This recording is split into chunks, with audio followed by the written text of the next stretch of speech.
TV Araguaia apresenta Conversa com Halum. Olá, amigos e amigas do Tocantins e do Brasil. Estamos iniciando mais um programa Conversa com Halum. Hoje, com o nosso amigo Rony Abrão. Rony Abrão é um jovem que se despertava muito para a política, veio lá de Paraíso do Tocantins, chegando na capital. E do dia para a noite o Rony começou a mexer com carnes. E quando se fala em carnes no Tocantins, o sabor da carne, a qualidade, o prazer de degustar uma boa carne, se fala em Rony Abrão. Como é que isso tudo começou, Rony? Mas antes, porém, nossos agradecimentos por ter aceitado o nosso convite. Ô César, eu que agradeço, obrigado pela oportunidade, parabéns pelo programa. Então, gostava de política sim, mas graças a Deus eu fui vacinado e não tenho nada contra quem gosta, mas eu longe estou melhor, né? E a ideia da carne, a gente foi criado nesse ambiente de churrasco, né? As reuniões de família, de amigos, meus pais recebiam os amigos. Isso era algo que a gente gostava muito. Com essa transformação que o churrasco teve no mundo inteiro, pegou bem um momento que a gente estava numa transição de trabalho, né? A gente estava fechando uma indústria e com a ideia de abrir um restaurante. Então, linkou com isso, que era algo que a gente já tinha como um hobby, como algo que a gente levava, mesmo como hobby, levava muito a sério, né? Tá bom. Carne é uma coisa interessante, né? O homem consome a carne desde o início da humanidade. Antes era a carne da caça, né, o que ele conseguia naquele momento. Depois vieram os criatórios, se evoluíram muito. E hoje o mercado está muito disputado. Tem muita gente que fala mal da carne. Olha, carne vermelha não pode comer porque faz mal. Outro fala mal disso. Outro fala que tem que ser vegetariano, tem que ser vegano. Como é que é essa disputa nesse mercado, Rony? César, eu tenho uma opinião de respeito a qualquer escolha, é claro, né? Se você quer ser vegano, é uma escolha sua. Mas existe aquela questão das pessoas aproveitarem do nicho de mercado, né? Então, assim, as pessoas observam que está tendo um crescimento de vegano. Aí eles vão lá, estão matando, estão abatendo gado, mas fazem uma linha de carne vegana que é para atender aquele nicho de mercado. Então, assim, o que eu gostaria que as pessoas tivessem era esse cuidado, de não serem usadas como um nicho de mercado. Tem uma ideologia sobre isso? Faça, não tem problema nenhum. E a outra coisa é se elas estão fazendo isso porque acreditam numa situação de saúde, ou se é só uma questão, ou melhor, se é uma questão por causa do animal, né? Porque, na verdade, o que a gente entende, eu entendo, e o que eu estudo sobre isso, nós fomos, a nossa evolução ela veio através do consumo de carne animal, né? Então, assim, isso está no nosso cerne, né? Então, eu estava comentando com você antes, eu estava estudando ontem um doutor que chama Stan Ecter, estava conversando com Lewis Holmes. Esse cara tem um podcast nos Estados Unidos, e ele vem falando, esse cara foi um atleta de altíssimo padrão, de altíssimo nível, de decathlon, na década de 90, e hoje ele é quiroprata, assim, um dos caras mais famosos no setor no mundo inteiro. E ele fala da construção celular, como é que as pessoas têm que se desenvolver, como é que isso transforma a vida delas. E a carne animal está presente em tudo. Se você tem que desenvolver isso no seu corpo, você tem que ter carne animal junto. A partir de uma certa idade, o que acontece? Nossas células vão morrendo com mais velocidade. E você tem que fazer uma reconstrução dessas células. Se você faz uma reconstrução com carne animal, você faz ela mais bem feita, mais estruturada. Se você não faz, você vai enfraquecendo junto com ela.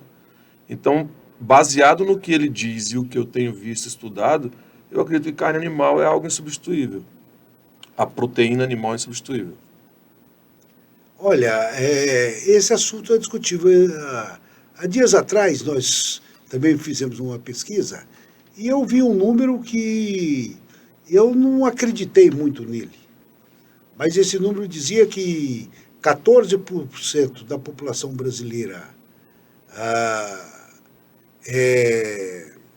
como se diz, 16% era vegano e 14% era vegetariano. Vegetariano. falhou o vegetariano. 30% da população. Eu achei muito esse número. Pelo É, que eu vejo na prática, né? Eu não acredito que seja um número desse tamanho. Até porque o consumo vem aumentando, vem diminuindo, aumentando o número de pessoas que não consomem, mas o consumo vem aumentando. Então, assim, não justifica ter 30%. Teria que ter tido afetado a economia de certa maneira em relação à produção animal. O que o brasileiro come de quilo de carne animal por ano se mantém ou está aumentando, não é isso?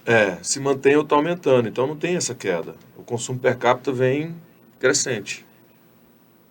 Até por causa do poder aquisitivo, que a gente estava numa evolução, né? A gente está num contexto evolutivo, financeiramente, o pessoal estava consumindo mais.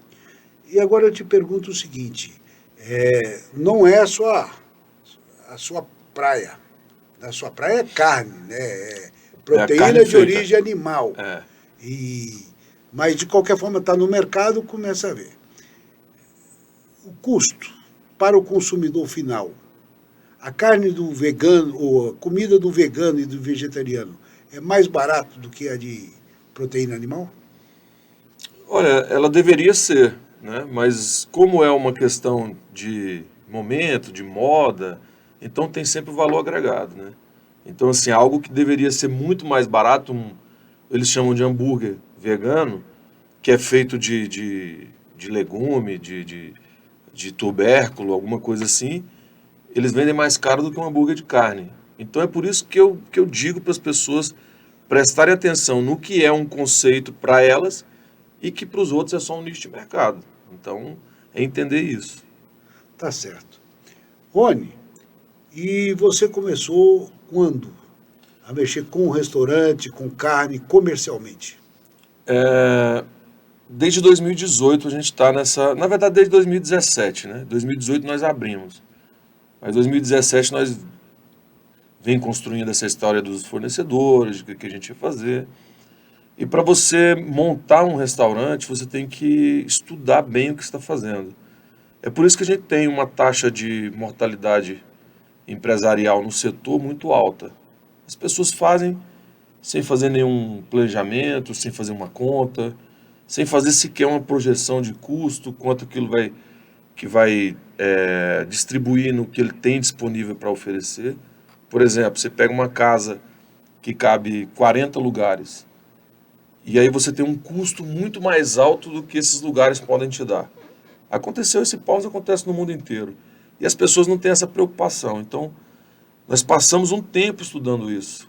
Quanto a gente poderia atender, quanto custaria para atender essas pessoas. Então, isso demorou um pouco, mas a gente já estava inserido profissionalmente no assunto, né?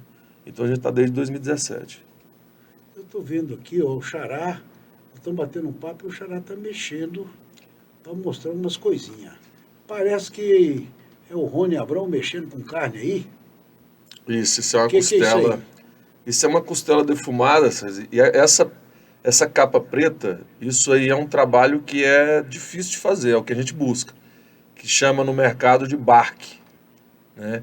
É a parte do tampeiro que pega a fumaça por um tempo e depois, isso aí tem 7 horas, se eu não me engano, de fogo. Então isso aí é bem procurado, esse barque aí. Saboroso. Muito. Olha essa quantidade de umidade. A dificuldade do churrasco é manter a umidade dentro da carne, né? Então tem gente, aquela história do ponto, é isso aí que quanto mais ponto ela passa, mais ressecada ela fica E por essa dentro. maciez dessa costela, olha que coisa impressionante. Isso é Eu tempo. falo assim, ou a faca é muito boa, Não, é tempo, ó. Você vai desmanchando ela. Isso aí são 2 horas sem o embrulho, né, para pegar cor e sabor. Que essa costela é especial. O degustador é Vossa Excelência. Essa especial nós fizemos com lenha de macieira, né? Então 2 horas pegando cor e sabor e depois mais 6 horas para pegar maciez. E aquele rapazinho ao seu lado parece que é o Daniel. O Daniel é o seu Daniel. braço direito? Daniel é meu braço direito. Ah, Está sempre conosco. tá bom. Isso é lenha de macieira. Lenha de macieira. Me explica uma coisa. Lenha disso, lenha daquilo. A lenha interfere no sabor da carne? Interfere. É claro que alguém que não tem muito costume com o paladar desse tipo de produto, ele não vai diferenciar. Às vezes, se você pegar um do lado do outro, você consegue, tá? Mas quem é bem aprofundado no assunto, ele consegue diferenciar, assim, é muito, muito óbvio para ele. E a mesma coisa que acontece com a lenha, César, a ideia que a gente tem do mundo da carne é justamente esse. Uma carne que é do Pampa Gaúcho não tem a mesma característica do Cerrado Goiano ou do Cerrado Tocantinense. Então, em breve, vai se dividir por isso também. Então, as pessoas vão ter como se fosse vinho, o terroir da carne, né? Então, vai ter a carne que é do Pampa, a carne que é do Cerrado, a carne que é do... Cada um com a sua característica, cada um com a sua qualidade. E isso vai fazer uma diferenciação no mercado aí, de carne premium. Rony, te conheço há muito tempo, não sabia desse seu conhecimento aí com a carne. E às vezes as pessoas acham que eu monto uma loja, tenho meus amigos, atendo ali no balcão, tá tudo bem. Precisa estudar muito, né? Sim, tudo. E ainda mais o processo da carne, que ele, na verdade o agro ele vem evoluindo muito, né? E a carne não fica atrás. Então, se você não estiver atento às mudanças que está acontecendo no mundo, que está acontecendo, quem está trazendo localmente, como é que está acontecendo isso em termos de mercado no Brasil, você não consegue acompanhar e não consegue estar dentro do processo. Eu estava te falando antes que em 2019 nós fizemos o maior festival de churrasco do estado de Tocantins, né? Da região norte do país. E 85% da carne nós tivemos que trazer de fora, que a gente não tinha disponibilidade de cortes nobres, na verdade cortes diferentes, né? Não vamos chamar de nobre. E muito menos de carne que tivesse ou uma cruza com Angus ou que fosse Angus 100%. Então nós trouxemos muita coisa de fora. Equipamento, por exemplo, nós tínhamos, eram 24 estações, nós tínhamos 2 estações com equipamento profissional, o resto tudo era tambor, grelha de moeda. E em 2022 nós fizemos, no caso com 30 estações, trouxemos aí uns 22, 23 chefes assadores do Brasil inteiro, e já 85% da carne foi comprada aqui, e os equipamentos que estavam em todas as estações eram profissionais e muito deles fabricados aqui no estado. Então, assim, você tem que estar atento, porque a coisa está acontecendo. Em 2, 3 anos, a coisa muda totalmente de figura.